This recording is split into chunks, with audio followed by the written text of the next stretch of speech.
Yoswa essula 23 olunyiriri olusooka okutuuka ku lusembayo. Awo ennaku nnyingi bwe zaayita Mukama bwe yawummuza Abaisiraeri mu balabe baabwe bonna abaabeetooloola, era Yoswa ng'akaddiye ng'amaze emyaka mingi.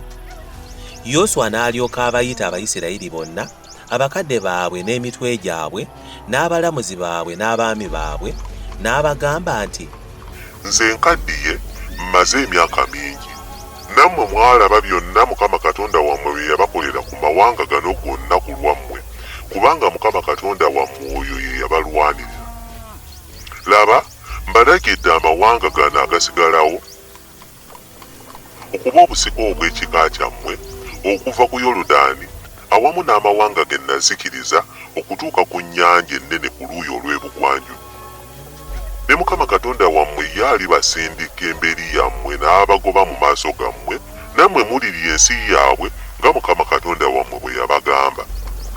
Kale mugumbe nnyo emyoyo okwekuumanga n'okukolanga byonna ebyawandiikibwa mu kitabo eky'amateeka ga Musa, muleme okugakyamiranga ku mukono ogwa ddyo newankubadde ogwa kkono.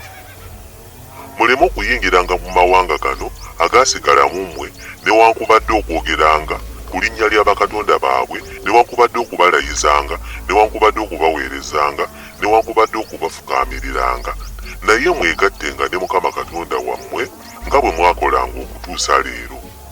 Kubanga Mukama yagoba mu maaso gammwe amawanga amanene ag'amaanyi, naye mmwe tewali muntu eyayimirira mu maaso gammwe okutuusa leero.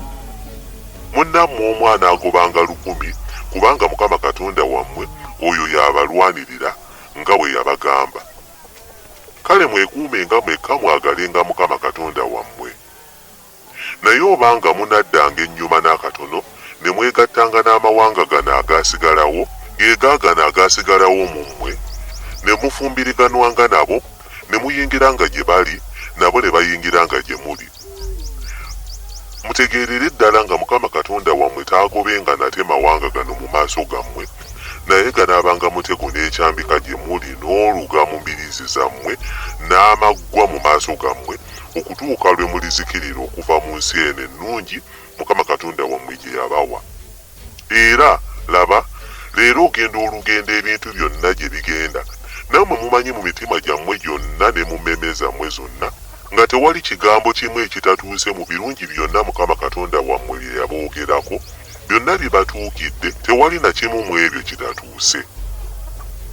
Awo olulituuka ng'ebirungi byonna bwe byabajjira Mukama Katonda wammwe bye yabagamba, bw'atyo Mukama anaabaleeteranga ebibi byonna okutuuka lwalibazikiriza okuva mu nsi eno ennungi Mukama Katonda wammwe gye yabawa.